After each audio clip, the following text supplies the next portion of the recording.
இந்த உலகத்தில் எனக்கு எதுவுமே இல்லை, என் நாடகத்தை முடித்து வை, என்னை உன்னோடு கூட்டிக் கொண்டு போய்விடு ஐயனே. ஓம் நம பரமரிஷிப்யோம் நம பரமரிஷிப்யாம். ஹரி ஓம். குருர் பிரம்மா குருர் விஷ்ணு குருதேவோ மகேஸ்வரः, குரு சாக்ஷாத் பரம் பிரம்மம் தஸ்மை ஸ்ரீ குருமூர்த்தயே நிமைதம் ஸ்ரீ தக்ஷிணாமூர்த்தயே. ஓம் சிவாய நம. இன்றைய காணொளியில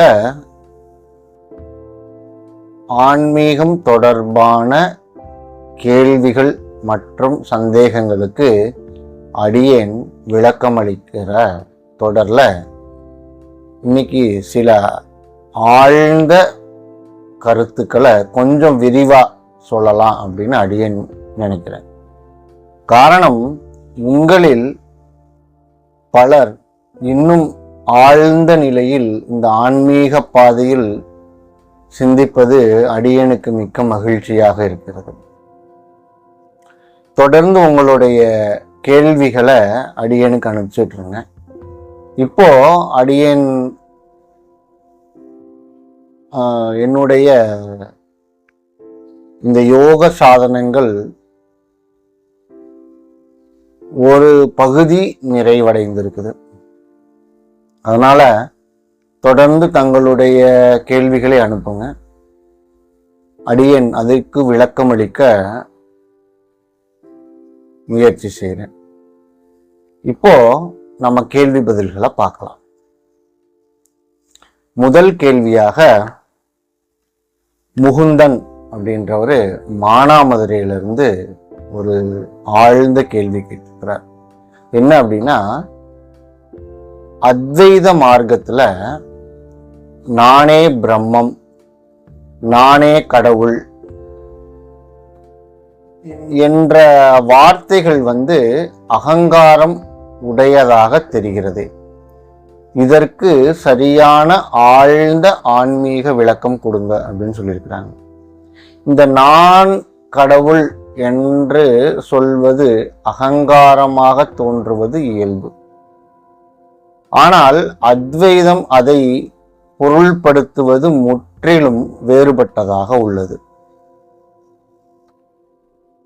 அத்வைத மார்க்கத்துல நான் என்றால் இந்த உடல் அல்ல, இந்த மனம் அல்ல, இந்த எண்ணங்கள் அல்ல, பெயர் புகழ் பதவி இவைகள் எதுவும் அல்ல. அது சுத்த சாட்சியான நிலை. அதுதான் பியூர் அவேர்னஸ், ஒரு டீப் கான்சியஸ்னஸ். அதுவே ஆத்மா. அத்வைதத்தில் கடவுள் என்பது எல்லாவற்றிற்கும் அடிப்படை. அதுவே பிரம்மம். இது எல்லாவற்றையும் ஊடுருவி நிறைந்துள்ள எல்லையற்ற ஒரு நிலை.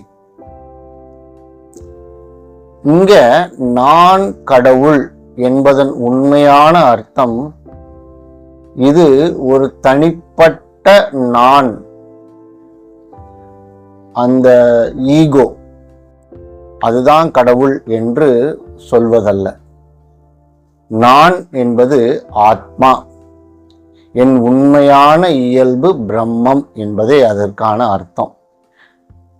இதத்தான் உபனிஷத்துகளும் அகம் பிரம்மாஸ்மி தத்துவமசி என்று குறிப்பிடுறாங்க. அகங்காரமும் ஆத்ம ஞானமும் அப்படின்ற வார்த்தைகள் எடுத்துக்கிட்டோம்னா அதில் இருக்கக்கூடிய சில வேறுபாடுகள் என்னவென்றால், அகங்காரம் என்ன சொல்லுதுன்னா, நான் மற்றவர்களை விட உயர்ந்தவன் அப்படின்ற ஒரு எண்ணம் எழுது. ஆனா ஆத்ம ஞானம் என்ன சொல்லுதுன்னா, எல்லோரிலும் ஒரே சிந்தனை தான் இருக்கிறது.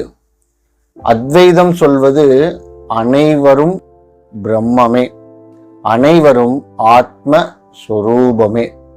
இதுதான் அத்வைதம் சொல்லக்கூடிய நிலை.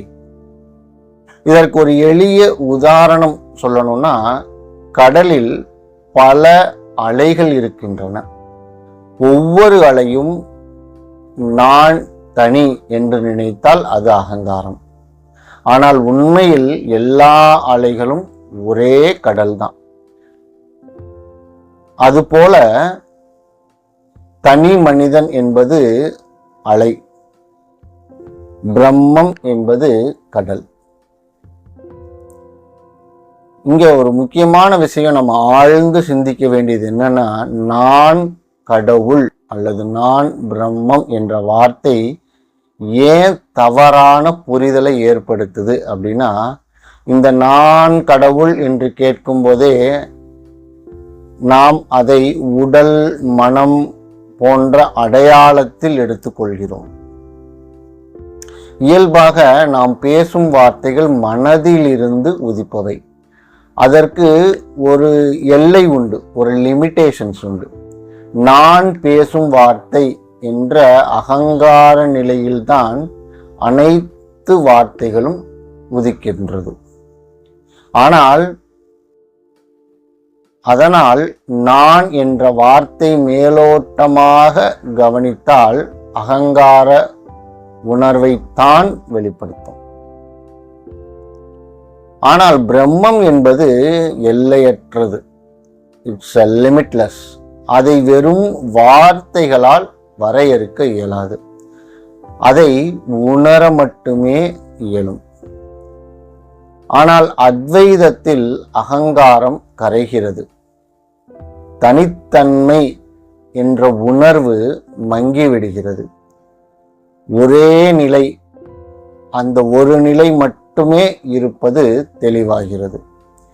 அத்வைதத்தின் மகா வாக்கியம் என்னன்னா, நீ கடவுள் அல்ல, நீயே கடவுளில் இருந்து வேறல்ல. இதுதான் மிக உயர்ந்த மகா வாக்கியம். இது ஒரு உயர்வு அல்ல, இது ஒரு நிலை. இது ஒன்னஸ் அப்படின்ற ஒரு நிலை. அதனாலதான் இந்த நான் என்ற நிலையை மேலோட்டமா பார்க்கும்போது அகங்கார ஒரு நிலையாக மேலோட்டமா தோன்றும். இதை ஆழ்ந்து சிந்திச்சோம்னா இதனுடைய உண்மை நமக்கு விளங்க ஆரம்பிக்கும். அடுத்து பிரகல்யா அப்படின்றவங்க சேலத்துல இருந்து ஒரு அற்புதமான கேள்வி கேட்டிருக்காங்க. அர்ப்பணிப்பு, சரணாகதி, ஜீவ சமாதி, நிர்விகல்ப சமாதி, இப்படியெல்லாம் கூறப்படும் வார்த்தைகளுக்கு ஒரு ஆழ்ந்த விளக்கம் கொடுங்க அப்படின்னு சொல்லி கேட்டுக்கிறாங்க. இந்த 4 சொற்களும், அதாவது அர்ப்பணிப்பு, சரணாகதி, ஜீவ சமாதி, நிர்விகல்ப சமாதி, இந்த 4 சொற்களும் ஆன்மீக பாதையின் வெவ்வேறு ஆழங்களை சொல்கிறது. It's one kind of stages அப்படின்ற மாதிரி. அவை ஒவ்வொன்றும் ஒன்றுக்கொன்று தொடர்புடையவை. ஆனால் அது ஒரே பொருள் அல்ல. இப்போ தனித்தனியா பார்க்கலாம். அர்ப்பணிப்பு அப்படின்றது நான் செய்கிறேன் என்ற உரிமையை விட்டுவிடுதல், தன் அனைத்து செயல்களையும் கடவுளுக்கோ ஒரு உயர்ந்த உண்மைக்கோ அர்ப்பணித்தல். இது செயலில் நடக்கும் ஆன்மீகம். அதற்கு ஒரு உதாரணம் சொல்லணும்னா, என் கடமை பணி செய்வதே, அதன் பலன் உனக்கானது, அதையும் உனக்கே அர்ப்பணிக்கிறேன். இங்கு அகங்காரம் மெதுவாக தளர ஆரம்பிக்கிறது. அடுத்ததாக சரணாகதி, அதாவது சரண்டர். சரணாகதி என்பது அர்ப்பணிப்பை விட ஆழமானது. இதன் பொருள் செயல் மட்டுமல்ல, என் வாழ்க்கை, முடிவுகள், பயம், எதிர்பார்ப்பு என எல்லாமே உன்வசமே அப்படின்னு ஒரு சரண்டர் ஆகிறது. இது நான் கட்டுப்படுத்த வேண்டும் என்ற மனநிலையை முழுவதும் விட்டுவிடுவது. அர்ப்பணிப்புன்றது செயலை விடுகிறேன், சரணாகதி என்பது என்னையே விடுகிறேன். இதுதான் அதனுடைய ஆழ்ந்த அர்த்தம். அடுத்தபடியா நிர்விகல்ப சமாதி. இது ஒரு அனுபவ நிலை. விகல்பம் அப்படின்னா ஒரு எண்ணம், ஒரு பிரிவு, ஒரு வேறுபாடு, அதாவது ஒரு டிஃப்ரென்சியேஷன் சொல்றோம். அதுதான் ஒரு விகல்பம் சொல்றது. அதாவது உங்களுடைய கருத்துக்கும் என்னுடைய கருத்திற்கும் இருக்கக்கூடிய அந்த டிஃப்ரென்ஸ் இருக்கு இல்லையா, அதை விகல்பம் அப்படின்னு சொல்லுவாங்க. நிர்விகல்பம் அப்படின்னா அந்த எந்த ஒரு வேறுபாடும் அற்ற நிலை, ஒரு இரண்டற்ற நிலை அப்படின்னு சொல்றது. இந்த நிலையில் மனம் முழுவதும் நின்றுவிடும். நான் என்ற தனி உணர்வு இல்லாமல் போகும். அனுபவன் பிளஸ் அனுபவம், இது ரெண்டும் சேர்ந்து அனுபவிக்கப்படும் பொருள், இந்த மூன்றும் ஒன்னாயிரும். இது அத்வைதத்துல சொல்லப்படும் பிரம்ம அனுபவம். ஆனால் இங்க முக்கியமா கவனிக்க வேண்டியது என்ன அப்படின்னா, இதை தியானத்தின் மிகவும் ஆழ்ந்த நிலை, ஒரு ஸ்டேட் ஆகும். தியானத்தில் இருந்து விழித்தால் நிர்விகல்ப சமாதி என்ற நிலை இருக்காது. எனவே தியானத்தில் இந்த நிலை வரலாம் அல்லது வராமலும் கூட போகலாம். எல்லா நேரத்திலையும் அந்த நிர்விகல்ப சமாதி நிலை என்ற நிலையை அடைய முடியாது. அது இட் வில் ஹேப்பன், அவ்வளவுதான். அடுத்ததாக ஜீவ சமாதி. இது ஒரு நிலை மற்றும் ஒரு நிகழ்வு. இதை எப்படி சொல்லலாம் அப்படின்னா, ஒருவர் உயிரோடு இருந்தபடியே முழுமையான ஞானத்தில் நிலை பெறுதல். சில சமயங்களில் ஞானிகள் உடலை விட்டு வெளியேறாமல் சமாதியில் நின்று விடுவர். அவர்களுக்கு நான் உடல் என்ற அடையாளம் இருக்காது. ஆனாலும் உடல் இயங்கும் அல்லது அமைதியாக இருக்கும். இதுதான் நம்மில் உள்ள பல சித்தர்கள் ஜீவ சமாதியில் இருக்கிறார்கள்.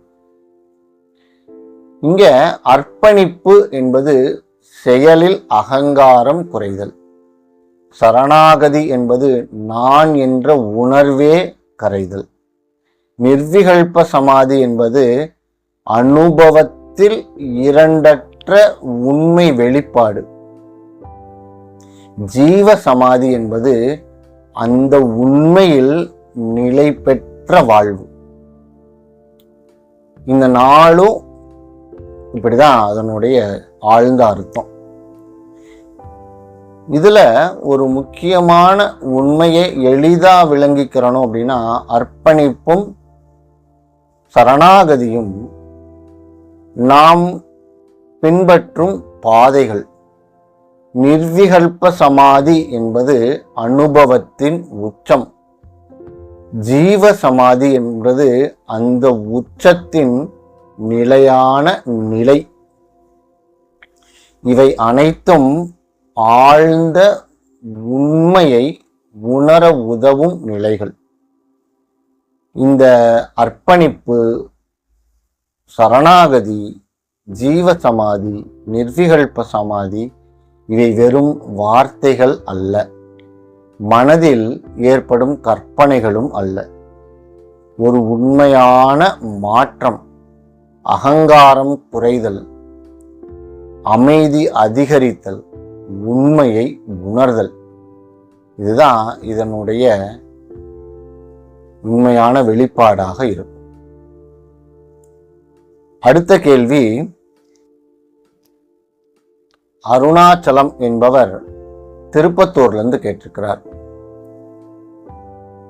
இயல்பு வாழ்க்கையில் ஆன்மீகம் என்பதன் முதல் படி எப்படி இருக்க வேண்டும்?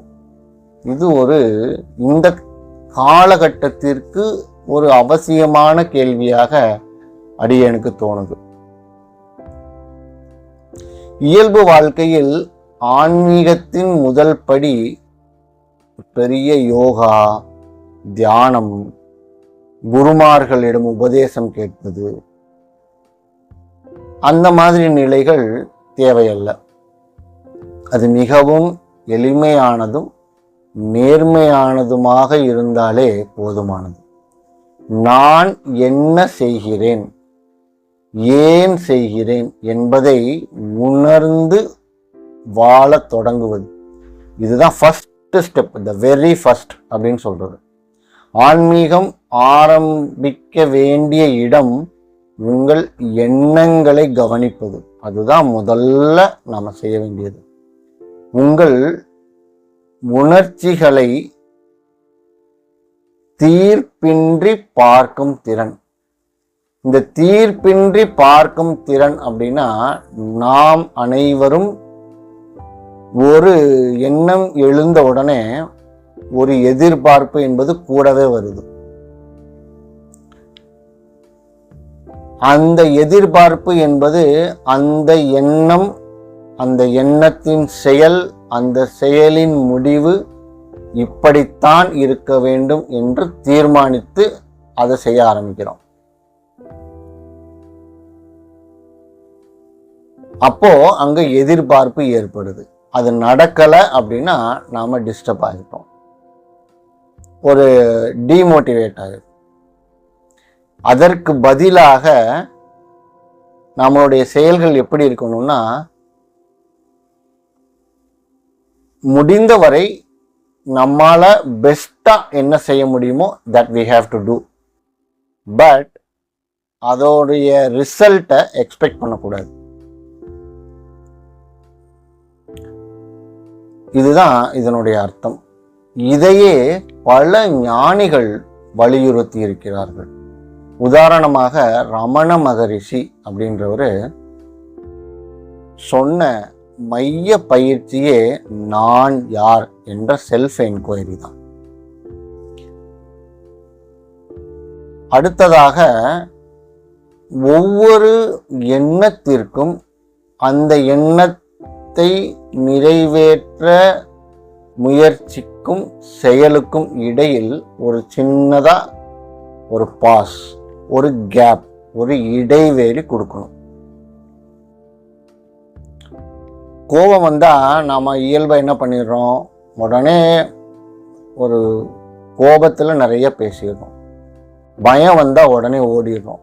மகிழ்ச்சி ஏற்பட்டா உடனே துள்ளி குதிச்சிடுறோம். ஆனால் ஒரு ஆன்மீக மாற்றம் உண்மையில் நிகழ வேண்டும் என்றால் நிகழ்வு மற்றும் அதன் எதிர்வினை,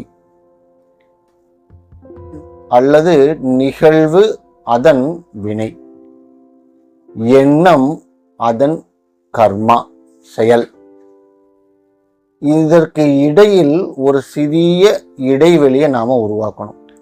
அந்த இடைவெளிதான் விழிப்புணர்வு. அது எமோஷனலா, அதாவது உணர்ச்சி வயப்பட்டு ஒரு செயலையோ அல்லது ஒரு எதிர்வினையோ செய்வதற்கு போகாம ஒரு நிலையான நிலையில் நம்மளை நிலைநிறுத்தும். அடுத்தது நேர்மை. இது ரொம்ப ரொம்ப முக்கியமான ஒரு விஷயம். உண்மையான ஆன்மீகம் வெளியில் நல்லவராக தோன்றுவதல்ல, நமக்கு நாமே உள்ள உண்மையானவராய் இருக்கிறது. உள்ள என்ன நடக்குது என்பதை நேர்மையாக கவனித்து உணர்வது. உதாரணம், ஒரு செயல் நடக்குது, அந்த செயலின் போது அடுத்தவர் மீது எனக்கு ஒரு பொறாமை எண்ணம் ஏற்படுகிறது. அப்போ எனக்கு பொறாமை வருகிறது என்று நானே அதை முதல்ல ஒத்துக்கணும். எனக்கு ஆமா, இந்த செயலை பார்க்கும்போது எனக்கு பொறாமை வந்தது அப்படின்னு ஒத்துக்கணும்.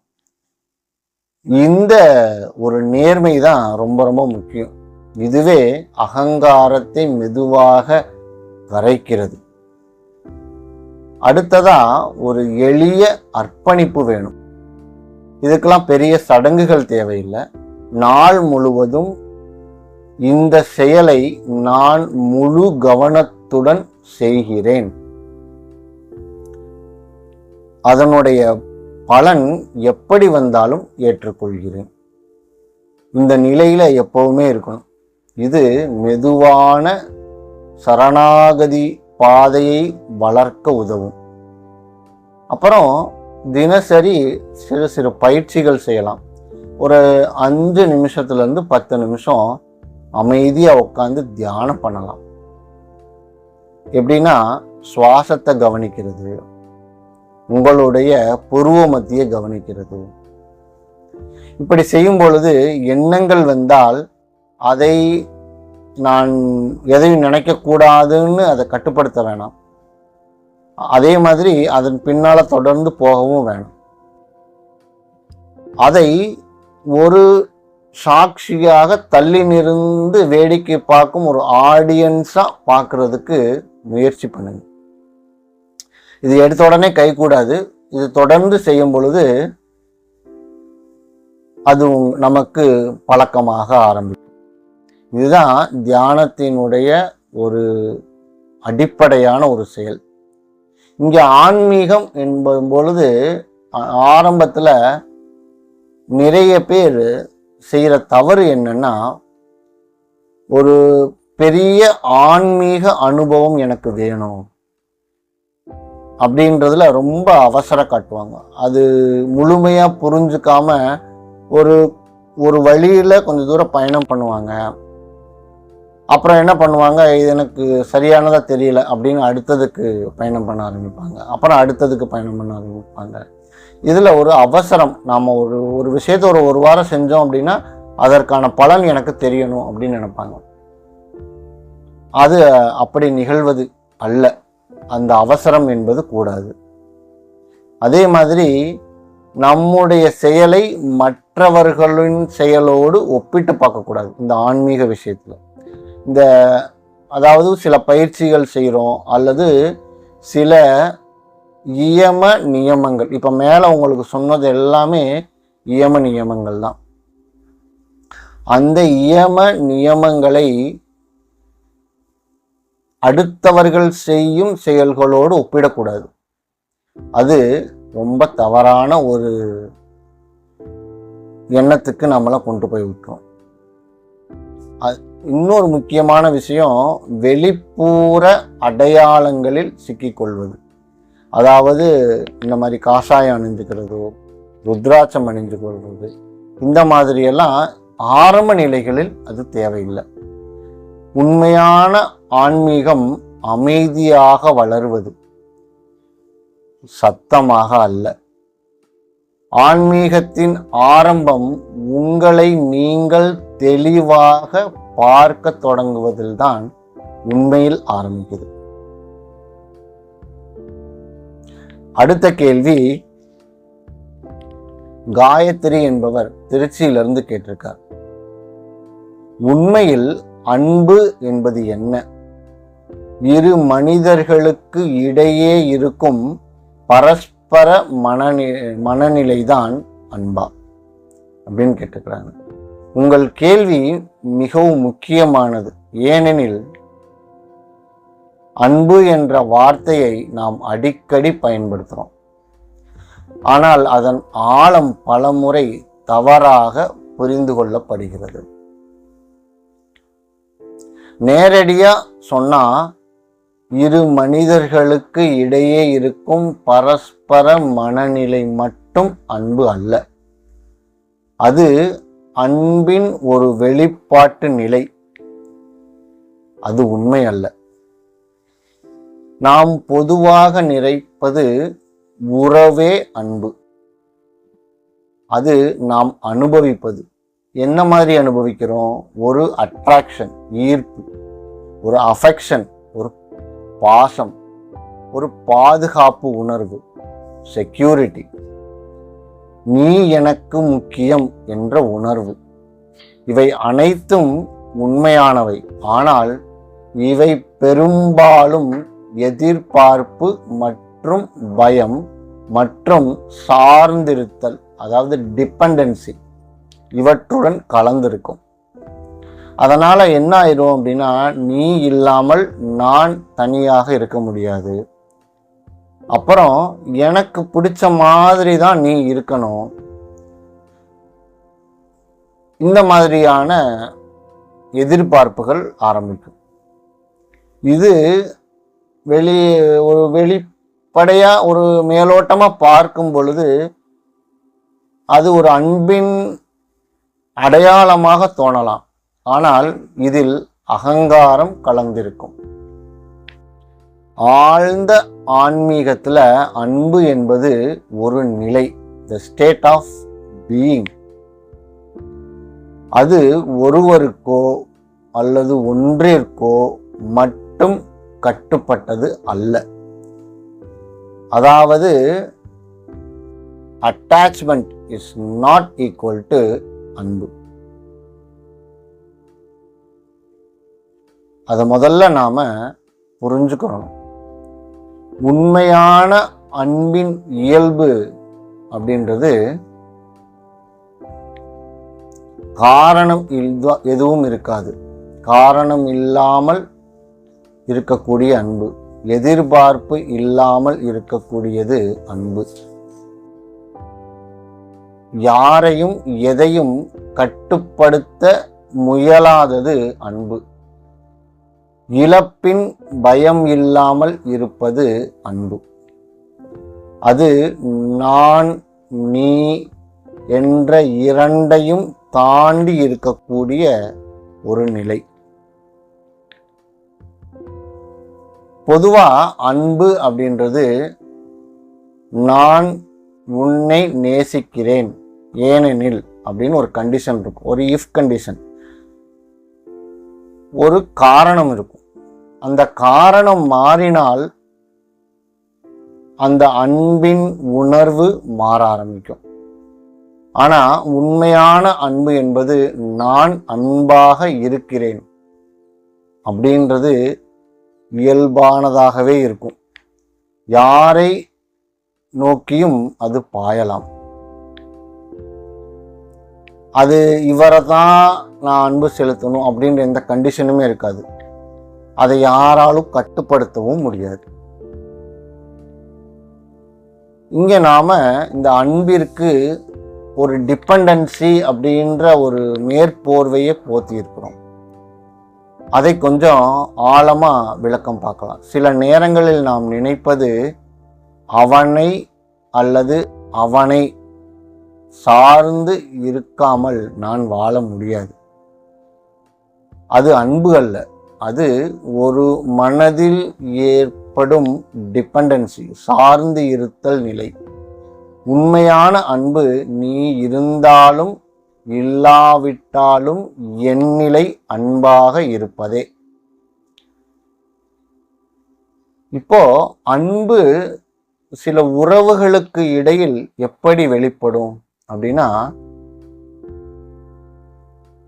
உண்மையான அன்பு இருந்தால் கட்டுப்பாடு குறையும், புரிதல் அதிகரிக்கும், சுதந்திரம் இருக்கும், மற்றவரை மாற்ற முயற்சிக்கும் எண்ணம் குறையும். அப்போது அந்த உறவுகள் இன்னும் ஆரோக்கியமானதாக இருக்கும். அன்பு ஒரு உணர்வு மட்டுமல்ல, அது ஒரு நிலை. அது பரஸ்பரமாக இருக்கலாம், ஆனால் அதில் சிக்கிக்கொள்ளாது. அன்பு என்பது நீங்கள் யார் என்பதின் தூய வெளிப்பாடு. அடுத்தபடியா கடைசி கேள்வியாக சாந்தா தேவி என்பவர் நாமக்கல்ல இருந்து கேட்டிருக்கார். ஒரு மனிதன் தன்னிறைவு என்பதை அனுபவத்தில் எப்படி எப்போது உணர்கிறார்?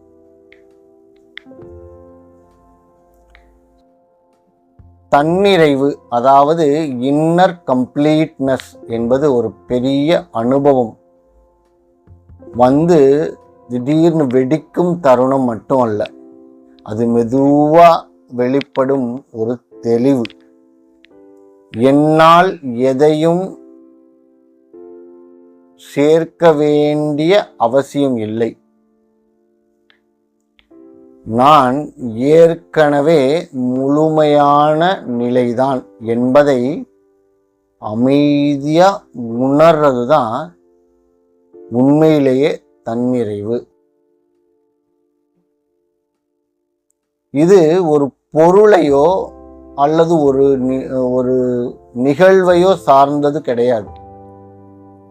இது தன்னிறைவு அப்படின்றத இது எப்படி அனுபவத்துல தோன்றும் அப்படின்னா, ஒரு அமைதியான திருப்தி இருக்கும்.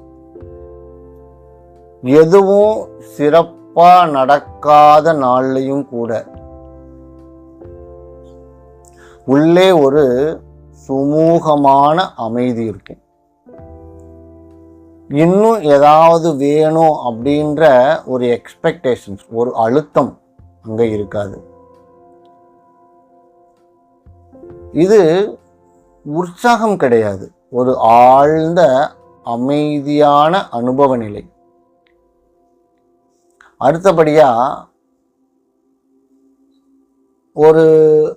ஒரு நிகழ்வையோ அல்லது ஒரு தனிப்பட்ட நபரையோ சார்ந்திருத்தல் அப்படின்றது குறைய ஆரம்பிக்கும்.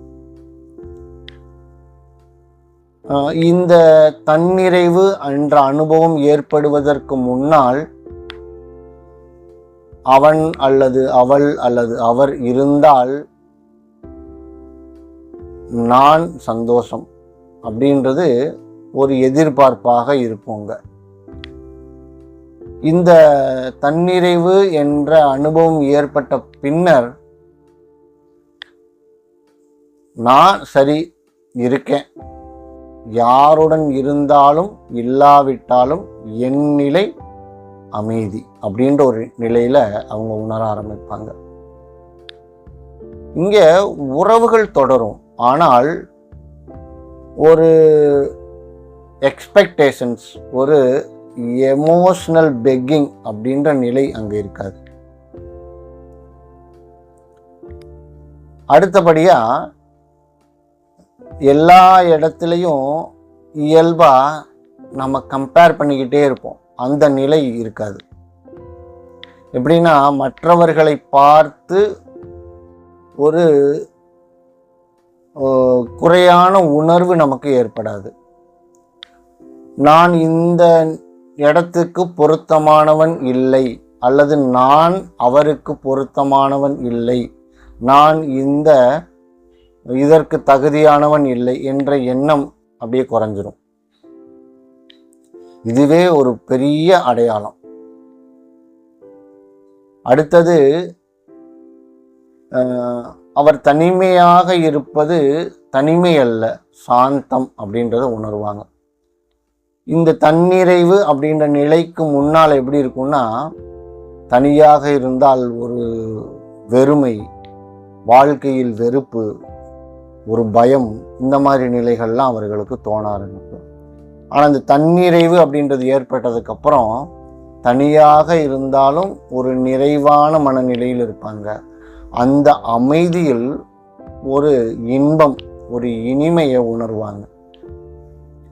இது ஒரு குறிப்பிட்ட தேதி அல்லது நிகழ்வு அப்படின்னு சொல்ல முடியாது. ஆனா பொதுவாக நீங்கள் உங்களை தொடர்ந்து கவனிக்க ஆரம்பித்த பிறகு, எதிர்பார்ப்புகளை மெதுவாக விடும்போது, நான் யார் என்ற உணர்வில் தெளிவு வந்தபோது, இந்த பாதையை ஆழமாக எடுத்து சொன்னவர் ரமண மகரிஷி அவர்கள். நீ தேடுவது நீயே அப்படின்னு சொன்னது. இந்த மேல சொன்ன நிகழ்வுகள்லாம் இருக்கும் பொழுது இந்த தன்னிறைவு என்பதை நோக்கி பயணிக்க ஆரம்பிக்கும். பலர் நினைக்கிறது என்னன்னா, எல்லா ஆசைகளும் மறைந்து விட்டால்தான் தன்னிறைவு ஏற்படும். அப்படி அவசியம் கிடையாது. உண்மை என்னன்னா, ஆசை இருக்கலாம், ஆனால் அவை உங்களை கட்டுப்படுத்தக்கூடாது. நீங்கள் அவற்றை அனுபவிப்பீர்கள், ஆனால் அதில் தொலைந்து போகக்கூடாது. இதுதான் இங்க ரொம்ப முக்கியம்.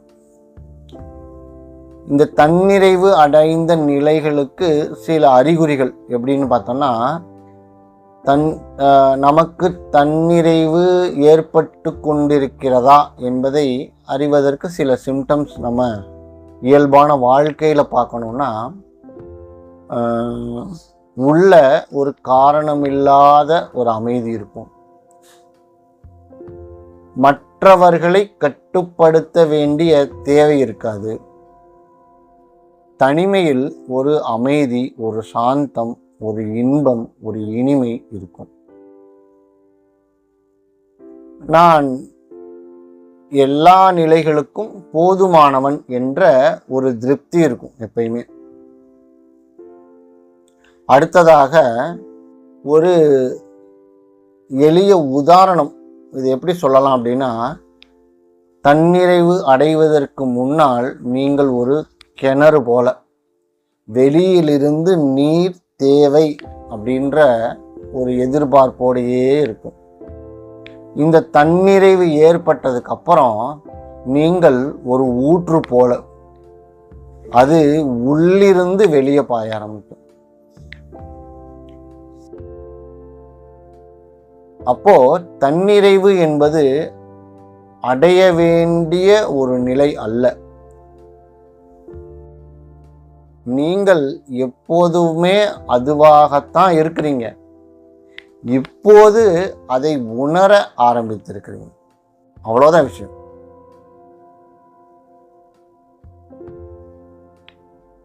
இதுதான் இந்த வாரத்தில் நாம பார்த்த ஆழ்ந்த கேள்விகளும் அடியேனுடைய விளக்கங்கள். இதில் மேலும் உங்களுக்கு சந்தேகம் அல்லது வேறுவித கேள்விகள் இருந்தால் அடியேனுக்கு அனுப்பிச்சு.